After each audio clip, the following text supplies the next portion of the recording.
Fala pessoal, beleza? Meu nome é Diogo Long, eu sou advogado de startups e esse é o primeiro vídeo de uma série de reacts que eu vou fazer em cima de programas de investimento em startups, como Shark Tank ou o Primo Startups.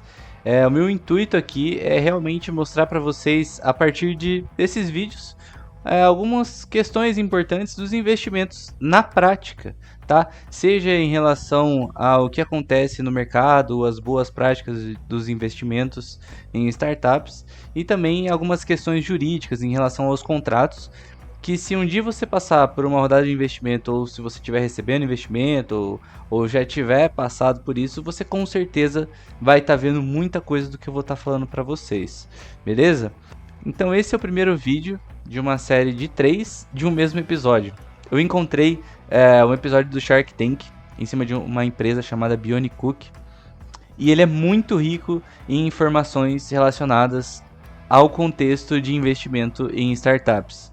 Tem muito conteúdo importante, muita coisa boa, e para não ficar um vídeo muito grande, eu separei em 3 episódios sobre o mesmo vídeo em que eu vou tratar de vários temas diferentes, beleza?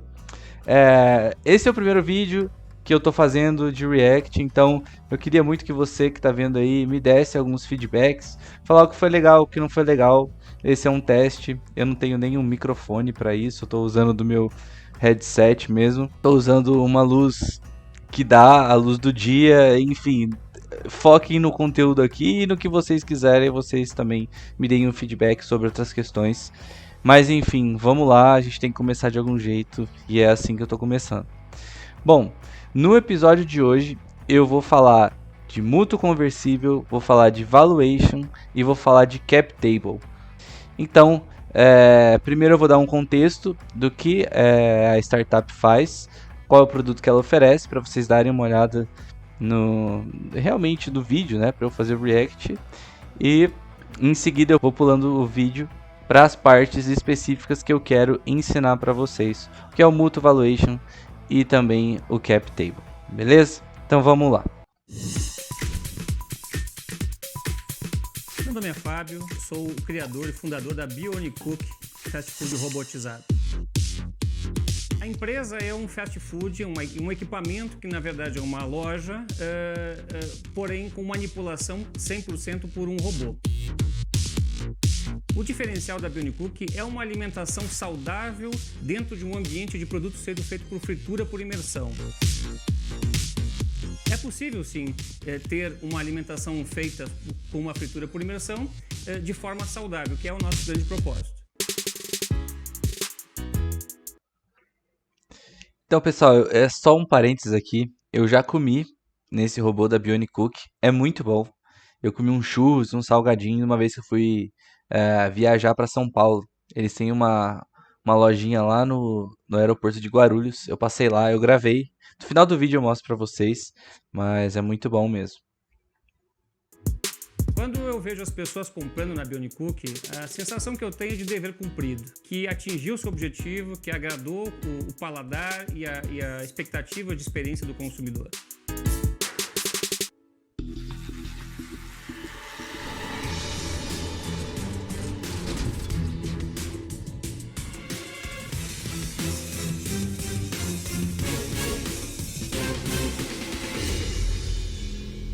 Olá tubarões, meu nome é Fábio, é com muito prazer que eu apresento a vocês a Bionic Cook, primeiro fast food 100% operado por um robô.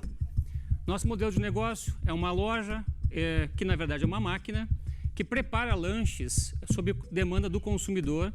Nós pretendemos chegar aqui no Brasil em torno de 300 lojas e no exterior aproximadamente 900 lojas.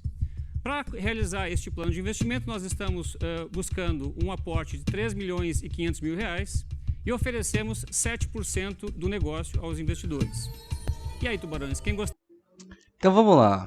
A primeira coisa que a gente tem que ver aqui é o valuation. Então eu vou dar um contexto para vocês de como funciona o valuation nas startups, tá? Nesse ambiente de inovação, de startup e tudo mais, principalmente nas fases iniciais, em que elas não têm muitos dados para fazer aqueles métodos que existem para encontrar um valor adequado, tá? Embora existam esses métodos para chegar num valor da startup, no valuation, no começo nas primeiras fases, o que acontece é que o investidor ele investe numa expectativa de crescimento da startup. Então, aqui nesses casos, eles não estão pegando simplesmente dados reais só de faturamento da empresa, como acontece em negócios tradicionais e tudo mais. Que eles levam em consideração uma expectativa. E essa expectativa leva em consideração o quê? É muito subjetivo, mas principalmente tamanho de mercado, inovação e possibilidades, né? Possibilidade de crescimento dessa empresa.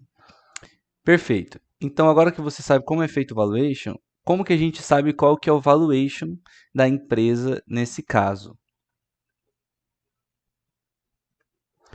Como vocês podem ver aqui, houve a oferta de 3 milhões e meio por 7%. Certo? Então aqui é bem simples para a gente descobrir o valuation que a startup está tendo nessa rodada de investimento. Basta a gente fazer uma regra de 3. Se 3 milhões e meio equivalem a 7%, quantos milhões equivalem a 100%?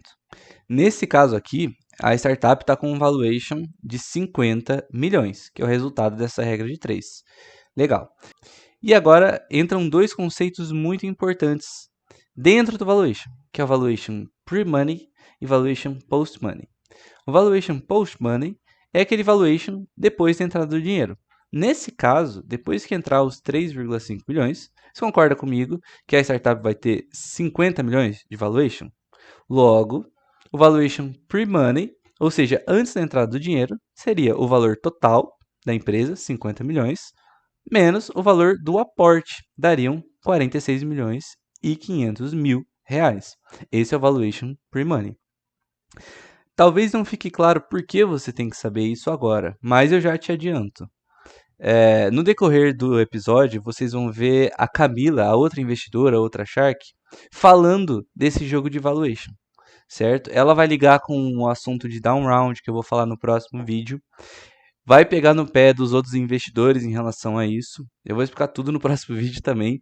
Mas o que eu quero que vocês saibam aqui agora, que vai valer para esse vídeo, é que em alguns contratos de investimento, as bases de cálculo da porcentagem de participação que o investidor recebe pelo investimento dele, ou da diluição que alguns sócios recebem por conta da entrada de um investidor, levam com base, às vezes, o pre-money, valuation pre-money, ou o valuation post-money. Ou seja, levam por base um valor menor e um valor maior. Isso tem influência direta no que o investidor vai ter ou um sócio vai ter. Às vezes, existem algumas jogadas que são feitas para o investidor ficar com um pouco mais, prejudicar, né, os fundadores da startup. Então, é preciso que vocês tenham muito cuidado e vocês saibam claramente o que é um valuation pre-money e um valuation post-money. Beleza? Então agora eu vou pular um pouquinho do vídeo, que é para quando os investidores começam a fazer algumas perguntas. E vocês vão ver que o Semenzato vai fazer uma pergunta se o Fábio, né, o fundador da Bionicuk, tem algum sócio. E isso é muito importante e é a partir dessa pergunta que a gente vai destrinchar o que é o cap table.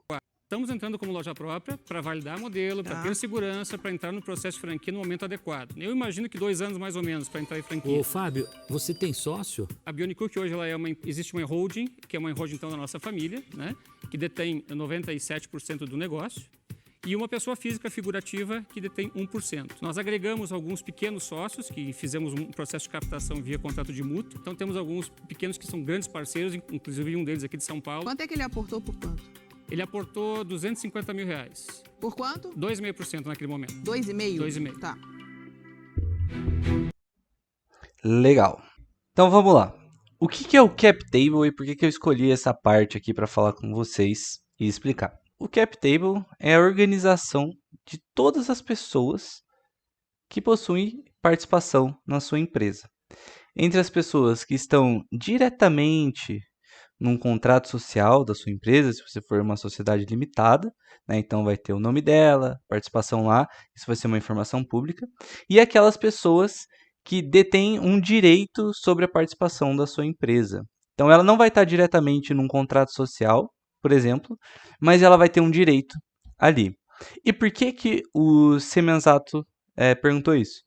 Para ele saber realmente qual que é a participação desse sócio, né? Entender se já existem outros investidores, e ele já conseguiu descobrir isso, até porque o Fábio, né, o fundador da Bionicook, falou que existe um sócio figurativo, existe a participação dele, que é por meio de uma outra pessoa jurídica, uma holding, e existe também um investidor que entrou ali. E esse investidor entrou com 250 mil por 2,5%. Fazendo um parênteses, vocês já sabem medir esse valuation.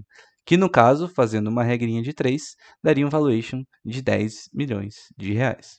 E agora, você deve ficar meio confuso assim, poxa, mas como o cara tem participação, mas não tem, não tá ali dentro do contrato social, o que que é isso, né? Então, eu vou mostrar para vocês na prática. Eu peguei o CNPJ da Bionicook no Google. O CNPJ ele é um dado que ele é público. O contrato social, que eu dou uma certidão de nascimento da empresa, é também um documento público. E eu entrei no site da Receita aqui, onde a gente consegue olhar certinho quais são os sócios que estão inscritos, né, no contrato social da empresa. E eu vou mostrar para vocês exatamente quem está hoje dentro da sociedade diretamente e quem está hoje no cap table. E por que essa pessoa não aparece ali. Então, recapitulando. O Fábio disse que eles têm sim sócios.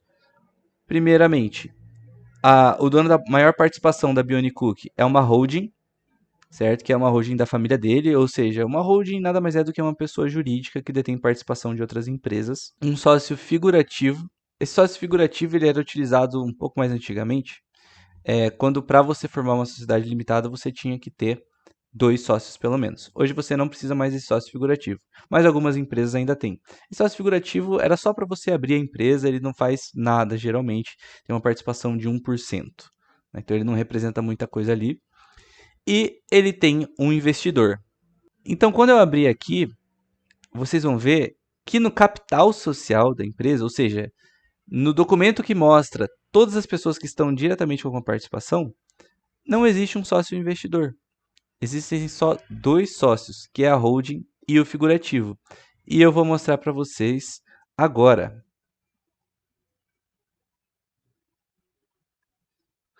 Então, pelo que vocês podem ver aqui certinho, existe um sócio menor, que provavelmente é o sócio figurativo.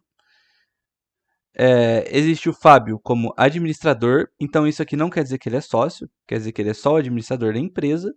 E existe aqui uma holding, que ela está representada pelo Fábio. Então, como ele falou, existem 2 sócios, o figurativo e existe o sócio que é a holding deles. E aí você pergunta, ué, mas não entrou o investidor com 2,5%? Na verdade, ele não entrou. O investidor, geralmente em startups, não entra. E é aí que entra a importância de você ter um cap table organizado, de você saber o seu cap table. Porque muitas vezes, quando você é uma startup, ou quando você estiver lidando com uma startup, aquilo que está público, ou seja, no contrato social dela, não representa exatamente a realidade. E essa realidade é representada pelo cap table, ou seja, a junção de todas as pessoas que possuem o direito sobre participação na empresa, seja aquelas pessoas que já têm a participação diretamente, ou aquelas pessoas que ainda vão poder adquirir lá na frente, mas não estão diretamente no contrato social ou no estatuto social da empresa, certo? E aí não entra só investidor, não. Entra também pessoas com vesting rolando, né? Que são aqueles, como se fosse um plano de incentivo, um período de carência que você usa ali para dar participação para alguns colaboradores chaves, para retenção de talentos e tudo mais. Então, todas essas pessoas vão estar no cap table, certo? Fala pessoal, beleza? Vou mostrar aqui para vocês de uma maneira mais visual para vocês entenderem exatamente do que se trata um cap table e o que é o quadro social, que é aquele documento público que eu mostrei para vocês, tá? Então, se a gente pegar o quadro social, né, que é aquele documento, no começo do negócio ele estava assim, 99% para o Fábio e 1% para o sócio figurativo. E o cap table estava da mesma forma, 99% e 1%. Acontece que com a entrada do investidor, do primeiro investidor, com 2,5% que ele falou, o quadro social continua da mesma forma. Só que esse investidor, como ele não entra diretamente logo após ele fazer o aporte do investimento, a gente vai saber qual que é a real participação das pessoas pelo cap table, ou seja, por uma simples tabela que mostra como que vai ficar a diluição dos sócios, né, quando uma nova pessoa adquire direito ali sobre participação na sociedade. Então, como ele entrou com 2,5%, cada um dos dois sócios vão sofrer uma diluição proporcional de 2,5%. Então, o Fábio, que antes tinha 99%, foi para 96,525%. E o sócio figurativo foi para 0,975%, para que o investidor, que entrou com 2,5%, tenha realmente 2,5%. E no total, essa participação dá 100%. Como vocês podem ver aqui, repetindo, o quadro social fica da mesma forma. E aí, vamos supor que entre um novo sócio investidor ali, com um novo aporte. E dessa vez ele tenha 40%. Ele vai ter direito a 40%. O quadro social, como eu falei, vai continuar da mesma forma nesse primeiro momento do aporte. Por quê? Porque geralmente esses investimentos não acontecem com a entrada direta do investidor. Eu já vou explicar na sequência por que isso. E aí vocês podem ver aqui o cap table, ou seja, a organização de todas as pessoas que têm algum direito sobre a participação ali, vai estar diferente. Então é aqui que você vai mostrar quanto de participação que cada uma das pessoas tem e quais são essas pessoas que possuem algum tipo de participação ali na sociedade. Com a entrada do sócio de 40%, o Fábio ele vai sofrer uma diluição proporcional de 40% e vai para 57,91% mais ou menos. O sócio figurativo vai de 1 para 0,5%. O primeiro investidor, que entrou com 2,5%, sofrendo diluição, também vai para 1,5%. E o segundo investidor, nesse momento, vai ter 40%. Então, pessoal, resumo da obra. O cap table é o lugar onde você vai demonstrar quem são as pessoas que têm direito sobre participação na sociedade e em cada momento da sociedade, quanto que essas pessoas têm de participação, tá? Se a gente for só ali no capital social, ou seja, no quadro social que a gente consegue ver publicamente, isso não vai estar descrito, vai estar sempre a mesma coisa, a não ser que tenha entrado alguém efetivamente ali, ou seja, não vai mostrar as pessoas que têm algum direito, tá? Só vai mostrar as pessoas que estão efetivamente dentro da sociedade.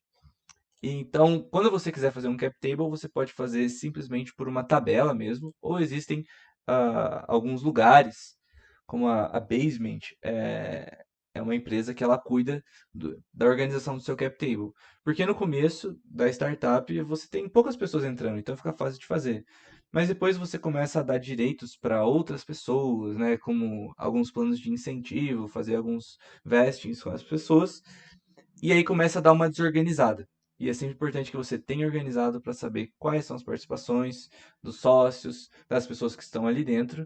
E quando você for receber um investimento, provavelmente não, sempre os investidores vão querer saber como que está o cap table. E você precisa ter clareza disso, principalmente para poder negociar alguma participação e tudo mais. Beleza? Então você deve estar se perguntando, por que que os investidores não entram diretamente na empresa, na sociedade, na startup? Por que que eles não estão ali diretamente? E a resposta é bem simples, principalmente nesse ramo de startups, em que existe uma incerteza, um risco muito grande no investimento, eles têm que proteger o próprio capital deles. E como eles fazem isso? Fazendo o investimento por meio de um contrato de mútuo conversível. Por quê? Porque isso vai ser benéfico tanto para a empresa, para a startup, quanto para o investidor. No lado do investidor, ele vai proteger o patrimônio pessoal dele, já que o mútuo conversível nada mais é do que um contrato de empréstimo, um mútuo.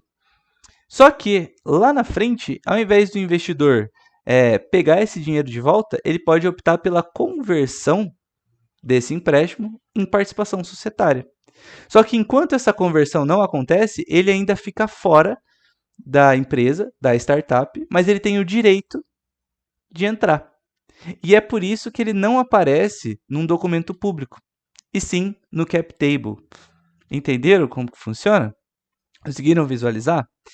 Então, o benefício para o investidor é realmente a proteção, já que ele não está diretamente ali na startup. E o benefício para a startup é que esse dinheiro, como ele entra como uma dívida, né, já que é um empréstimo, você tem que devolver, ela não é desenquadrada do Simples Nacional, que é um regime de pagamento de impostos muito benéfico para ela, principalmente no começo da jornada dela e tudo mais.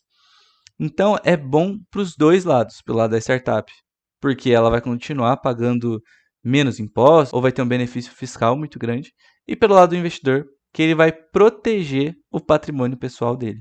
Bom, pessoal, nesse primeiro vídeo era isso que eu queria explicar para vocês terem uma noção geral, né? Conseguirem encontrar o valuation de uma startup, entender um pouco o que é o valuation pre-money, post-money, entender o que é o cap table, que é muito importante para vocês organizarem as participações da startup, para os investidores também saberem onde eles estão entrando, né? E expliquei o contrato mais comum de investimento aqui, que é o mútuo conversível. Tanto que o Fábio, né, aqui no episódio, ele falou que ele recebeu um investimento via mútuo também. Então, provavelmente foi um mútuo conversível. Então, no próximo episódio, eu vou continuar esse vídeo, esse react da Bionicook, e eu vou explicar outros 3 pontos muito interessantes, porque eu vou começar a mostrar para vocês o que acontece em relação a cada proposta que os Sharks, né, os investidores, fizeram para a Bionicook.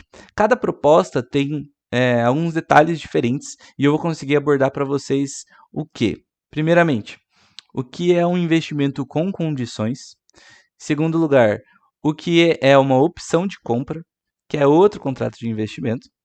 E em terceiro lugar, o que é o down round. Vocês vão ver que a Camila fica bem indignada, porque o Semenzato está querendo fazer um down round ali no Fábio. Mas no próximo episódio vocês vão descobrir. Por hoje é só. Se vocês quiserem, já podem ver o próximo episódio aí. E por favor, deixa aqui nos comentários um feedback. Manda para alguém que você sabe que precisa disso, que você sabe que vai gostar. E é isso. Até a próxima.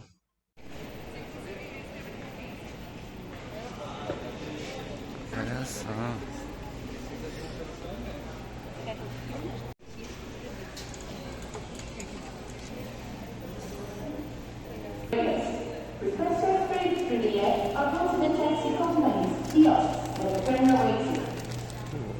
Que legal. Só pegar, tranquilinho. Vamos experimentar. Tá no lower level. Provado. Que a gente tá Muito bom. errado.